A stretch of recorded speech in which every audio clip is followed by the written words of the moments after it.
Недоволната физичка активност кај нас луѓето или пак улежаноста, народски ако се изразам, и седењето на децата пред компјутер навистина предизвикуваат огромни проблеми со рбетниот столб. Токму затоа денес сакавме да зборуваме дали може некако да се превенира, кои се најчестите болести врзани за рбетниот столб, инфекции и сето она што може да ви се појави на овој дел од телото, терапија па и операција доколку е потребно. Меѓутоа, доктор Јордан Савески, кој што е шеф на спиналниот центар на клиничката болница Аџибадем Систина, вели дека 60% од случаевите се лекуваат, само 40 подложат на операција понатамошна. Нели се што може да се спаси не би требало понатаму да се оперира, бидејќи е малку по-ризична операцијата, се разбира. Денес, значи, го запознаваме спиналниот центар на клиничката болница Аџибадем Систина, како тие функционираат, какви се нивните услови, откако ќе го примат пациентот, што е она што може да ви го понудат, и ќе ви подели неколку совети во врска со сите болести кои што го паќаат рбетниот столб. Спиналниот центар во клиничката болница Аџибадем Систина е прв ваков центар во земјава. На едно место пациентите може да добијат диагноза и третман на сите повреди и болести на рбетот. Денеска спиналниот центар ќе ни го представи професор доктор Јордан Савески. Професоре, на почетокот, кои се најчестите болести на рбетот? Спиналниот центар всушност го формираме како функционална единица затоа што се концентрира хирурзи и други доктори кои се занимаваат со диагностика и со оперативното лекување. Инаку најчести болести, болестите се вообичаено деформитети на рбетниот столб кај деца во најрана фаза до 4-5 години, конгенитални, некои така се раѓаат.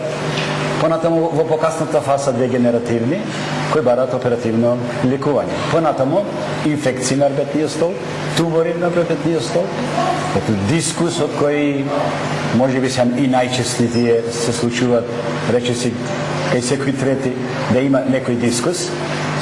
И на крај повредите кои представува посебен проблем затоа што изненада поради сообраќајка доаѓа до повреда на рбетникот, а понекогаш нажалост и на рбетниот мозок, која става катастрофални последици и за век и векова. Што им нудите на пациентите во спиналниот центар во клиничката болница Аџибадем Систина? Нудиме пакет кој покрива све. Значи, ја наброев патологијата која покрива, која ја завршуваме овде.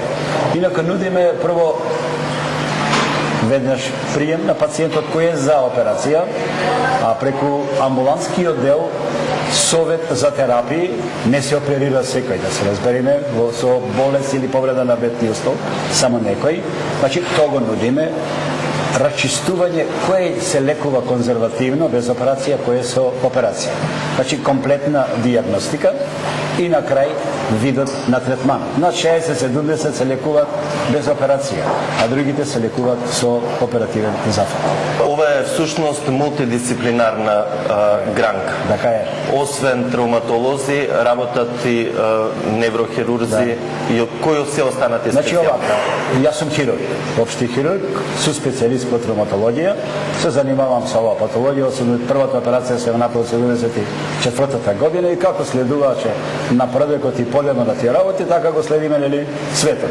Значи, поред травматолозите, понатаму неврохирурзите, понатаму невролозите, кои се вклучени во диагностика, преку преглед, преку неврофизиологија, понатаму онколозите, каде што ние работиме и тумори, спомнав и туморите, не? Значи, туморите, со нив дискутираме, разговараме кој ќе се оперира, кој не ќе се оперира, и на крај физикална терапија, што би било завршниот пакет на пациента. На тој начин пациентот од вратата на прием или на преглед до последната врата физикална терапија го завршуваме пакетот комплетно. Секако дека во ова учествуваат и анестезиолози, без нив не е воопшто можно да се направи било какво воопшто лекување или пак пратење во најсудните моменти кога непосредно после оперативниот тек во собата за интензивно лекување. Третманот на рбетот е една од најчувствителните состојби во медицината. Зошто е тоа така? Затоа што рбетот прво представува оската која го формира скелетот, односно телото.